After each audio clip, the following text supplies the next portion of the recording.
विभाग बी प्रकरण नंबर 1 दाखला नंबर 1 समझाओ कि 7 गुणिया 6 गुणिया 5 गुणिया 4 गुणिया 3 गुणिया 2 गुणिया 1 प्लस 5 ए શા માટે વિભાજ્ય સંખ્યાઓ છે? તો આપણે લખવાનું પહેલાં તો રકમ લખી દેવાની 7 ગુણ્યા 6 ગુણ્યા 5 ગુણ્યા 4 ગુણ્યા 3 ગુણ્યા 2 ગુણ્યા 1 પ્લસ 5 આમાં રહેવું પ્લસ 5 છે તો આ કોમન નીકળી જશે 7 ગુણ્યા 6 ગુણ્યા 5 ગુણ્યા 4 ગુણ્યા 3 ગુણ્યા 2 ગુણ્યા 1 હવે 1ની 5ની જગ્યાએ શું આવશે 1 હવે આ બધાનું શું કરવાનું ગુણાકાર તો ગુણાકાર કરી લેજો આ બધાનો ગુણાકાર કરશો તો 1008 આવશે આમાં પ્લસ 1 રાખવાનું તો 1008 તો 1000 શું થઈ જશે 9 1009નું ગુણાકાર 5ની સાથે કરવાનું 5ની સાથે કરો 5 એકુ 5 9 પંચા 45 આ તમારું દાખલા નંબર 1નું આન્સર જોઈ લો દાખલા નંબર 2 સાબિત કરો કે 6 પ્લસ √2 એ સમય છે શું એ √2 છે એ સમય છે તો આપણે લખવાનું કે ધારો કે √2 સમય સંખ્યા છે તો a/b બરાબર √2 આ ભાગાકારમાં છે સામે જાય તો ગુણાકારમાં હવે આ તો સાબિત થયું નહીં તો આપણે શું કરવાનું બંને બાજુ વર્ગ લેતા તો એનો સ્ક્વેર આ સ્ક્વેર રાખી હટી જશે ને બીનો સ્ક્વેર તો પણ સાબિત ના થાય તો આપણે અહીંયા લખવાનું આમ આપણી ધારણા ખોટી છે √2 એ અસમય છે નંબર 3 60 120 288નો ગુસા તેમજ લસા શોધો એ પડે આપણે લસા શોધવા માટે 60ને ભાગ પાડવું પડશે 60 30 દુ 60 15 દુ 30 5 તરી 15 5 એકુ 5 હવે 120નું શોધવું પડશે તો 60 દુ 120 30 દુ 60 15 દુ 30 5 તરી 15 5 એકુ 5 હવે 288નું શોધવું પડશે તો 288 144 દુ 288 તે આવશે 72 દુ 144 એ 36 દુ 136 દુ 72 18 દુ 36 9 દુ 18 3 તરી 9 3 એકુ 3 આપણને શું મળ્યું 60ની 2ની 2 ઘાત 3 અને 5 120 2ની 3 ઘાત 3 અને 5 હવે 288 2ની 5 ઘાત 3ની 2 ઘાત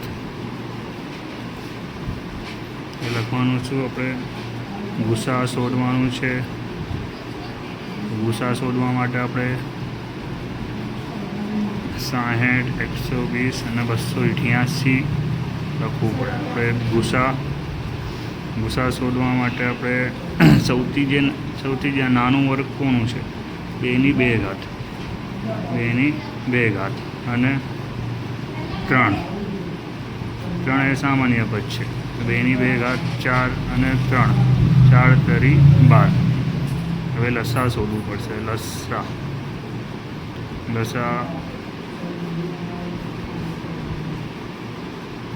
લસા શોધવા માટે સૌથી મોટું વર્ગ કોનું આવે તો 2ની 5 ઘાત અને આ 3 તો 1 થઈ ગયા 3ની 1 ઘાત ને આ 3 તો 3ની શું આવી 2ની 5 ઘાત, 3ની 2 ઘાત અને 5 2 સામાન્ય પદ થાય તો 5ની 1 ઘાત લખવાનું. જોઈ લો લસા શોધવા માટે. તો 2ની 5 ઘાત કેટલા થાય? 2ની 5 ઘાત તો કેટલા થાય? 32 ને 3ની 2 ઘાત 9 ને 5 તો 32 ગુણ્યા 32 9 5 45. તો 32 ગુણ્યા 45 કરવાના.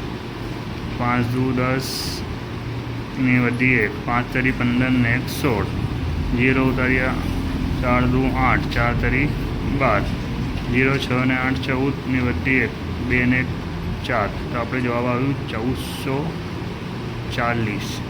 જોઈ લો.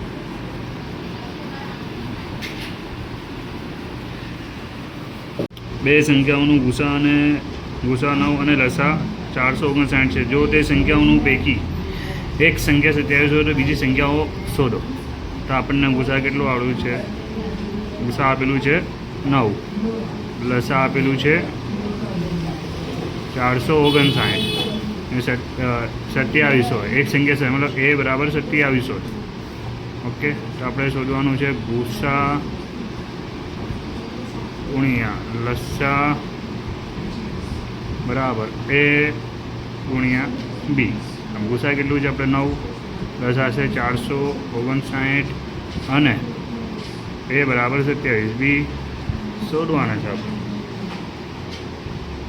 આપણે કેવી રીતે શોધવું પડશે બોલો. જો આ છે ગુણાકારમાં, અહીંયા આવશે ભાગાકારમાં. 9 એકુ 9, ઠીક છે. 9 તરી 27, 9 9 ગયા 459 મતલબ 153 ગુણ્યા 3 3 ગયા તો બી બરાબર આપણું કેટલું આવ્યું? બી બરાબર 153. આ આપણું આન્સર. જોઈ લો. આપણને આપેલું છે જો ગુસા 306 અલ્પવિરામ 657 બરાબર 9 આપેલ હોય તો લસા 306 657 શોધો. ઓકે, આપણને ગુસા તો આપેલું છે. કેટલું આપેલું છે? 306 657 બરાબર 9. લસા આપેલો નથી. આ શોધવાનું છે. જો 306 અને 657 એ છે ને એ બી. ઓકે, આપણે લસાનું સૂત્ર રાખવાનું. લસા 306 657 બરાબર એ મલ્ટીપ્લાય બી અને ગુસા. હવે એ અને બી કેટલા થાય? 306 અને 657 ભાગ્યા 9. ઓકે, તો 34 ગુણ્યા 9 34 9 9 ગયા. ઓકે, કેટલા વધ્યા? 34 ગુણ્યા 657. આ બંનેનો મલ્ટીપ્લાય કરીએ તો કેટલા આવશે? 22 338. આ તમારું આન્સર. જોઈ લો. આપણને દાખલા નંબર 6, કોઈક ધન પૂર્ણાંક n મળે તો 25 nનો છેલ્લો અંક શૂન્ય હશે કે કેમ તેનો નિર્ણય કરો. તો આપણને આપેલું છે 25n. આ છે જવાબ. 25nના અવિભાજ્ય 2 હોવું જોઈએ. આ શક્ય નથી કારણ કે 25n 5ની 2 ઘાત n છે. તો આથી 25nના અવયવીકરણમાં એક જ અવિભાજ્ય પૂર્ણાંક 5 મળે અને 5 સિવાય બીજું કોઈ અવિભાજ્ય અવયવ નથી. માટે 25nનું અંતિમ અંક શૂન્ય હશે. આ તો હોય. આ તમારું આન્સર. જોઈ લો. નંબર 7, 336 અને 54નું ગુસા અને અવિભાજ્ય અવયવની રીતે મેળવો અને તે પરથી તેનું લસા શોધો. અવિભાજ્ય અવયવની રીતે શોધવાનું. 336ના આધા 168 દુ 336, 84 દુ 168, 42 દુ 84, फिर 21 दू 42, फिर 7 तरी 21, 7 एकू 7. समझी गया? 54 तो 27 दू 54, 9 तरी 27 दू 54, 9 तरी 27, એ 3 તરી 9, 3 એકુ 3, આવું થાય. આમાં હવે લખવાનું આપણે શું? ગુસા. ચાલો ગુસા લખવું પડે પેલે, અને 336 અને 54 લખી દેવાના. કેટલી થાય? તો 2ની કેટલી આવી? 4 ઘાત, 3ની 1 ઘાત અને 7ની 1 ઘાત. फिर 2ની 1 ઘાત, 3ની 3 ઘાત. ઓકે. હવે ગુસા શોધવું પડે, તો ગુસા શોધવા માટે નીચે લખવાનું ગુસા બરાબર. ગુસા શેનું શોધવાનું? 336 અને 54નું ગુસા શોધવાનું છે. 336 અને 54 સૌથી નાનું કયું છે? 1 2 ને 1 નાનું 3 છે. આપણે અહીંયા લખવાનું 2 ગુણ્યા 3, 2 તરી 6. હવે શોધવાનું છે લસા. લસા શોધવા માટે શું કરવું પડશે? 336 અને 54નું લસા શોધવા માટે સૌથી મોટું કયું છે? 2ની 4 ઘાત ને 3ની 3 ઘાત અને 7. 2ની 4 ઘાત કેટલું થાય? 16. 3ની 3 ઘાત મતલબ 3 તરી 9, 9 તરી 27 ને ગુણ્યા 7 ને 16, 27 સિત્તા 189. 189 ગુણ્યા 16 કરીએ તો 3024 થાય. આ તમારું આન્સર જોઈ લો. દાખલા નંબર 7નો દાખલો. દાખલા નંબર 8, 660 અને 252નું ગુસા તેમજ લસા અવિભાજ્ય અવયવોની કરણની રીતે શોધો. ઠીક છે. અવિભાજ્ય અવયવોની કરણની રીતે શોધવાનું છે. 330 ભાગ્યા 330 ગુણ્યા 660, 165 ગુણ્યા 330. હવે આપણે કરવાનું 55 તરી 165, 11 5 55, 11 એકુ 11. ઓકે.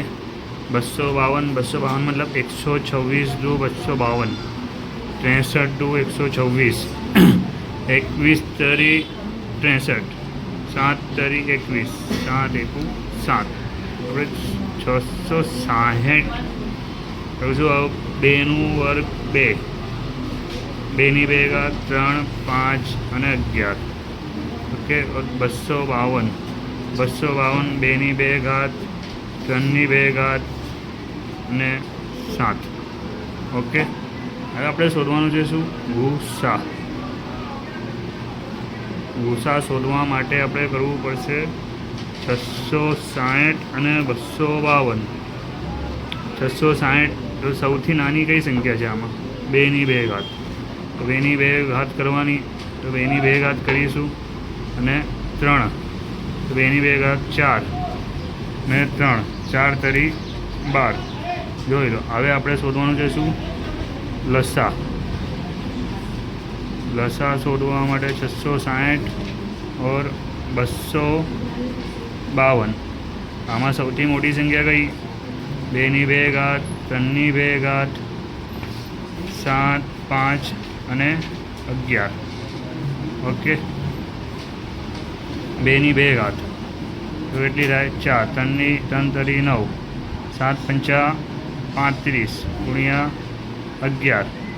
તો 35 ગુણ્યા 11 કરવાના, તો 35 ગુણ્યા 11, 5 એકુ 5, 3 એકુ 3, 0, 5 એકુ 5, 3 એકુ 3, 5 8 3, 9 9 ચોક 36 ગુણ્યા 385. 36 ગુણ્યા 385 કરીએ તો 13,860 થાય. આ તમારું દાખલા નંબર 8નો આન્સર જોઈ લો. દાખલા નંબર 9, જો સંખ્યા 2520નું અવિભાજ્ય અવયવીકરણ 2ની 3 ઘાત, 3ની 2 ઘાત ને Q7 હોય તો P પ્લસ Q શોધો. તો 2520ના આડા કેટલા થાય? 1260. 2 ઘાત. फिर 630ની 2 ઘાત, 630 ગુણ્યા 2 તો 1260. फिर 315ની 2, 315 ગુણ્યા 2 તો 630. फिर 105 ગુણ્યા 3 તો 315 થાય. फिर 35 તરી 105, 7 પંચા 35, 7 એકુ 7. તો આપણને કેટલું મળ્યું? 2520 ની 2 ની 3 ઘાત 3 ની 2 ઘાત 5 ગુણ્યા 7. હવે આપણે રાખવાનું શું છે? 2 ની 3 ઘાત. સવાલ જે છે એ ગુણ્યા 7. તો પીની જગ્યાએ શું આવ્યું? 2. તો આપણે લખવાનું પી બરાબર 2 નહીં ક્યુની જગ્યા 5. આપણે શોધવાનું છે પી પ્લસ ક્યુ. તો પી શું છે આપણે? 2 ને 5 તો કેટલા થાય? 7. આ તમારો આન્સર. જોઈ લો ભાઈ. લસા 91 143 1001 આપેલ છે. તે પરથી ગુસા 91 143 શોધો. તો આપણને શું શોધવાનું છે? ગુસા. લસા કેટલું છે? 1001. આ તો ખબર છે એ અને બી. ગુસા કંઈ નહીં. આપણે લસા ગુણ્યા ગુસા બરાબર એ ગુણ્યા બી. લસા છે 1001 ગુણ્યા ગુસા કુછ કંઈ નથી. ઓકે, એ જ 91 અને 143 આ ગુણાકારમાં છે. અહીંયા આવશે તો ભાગાકારમાં.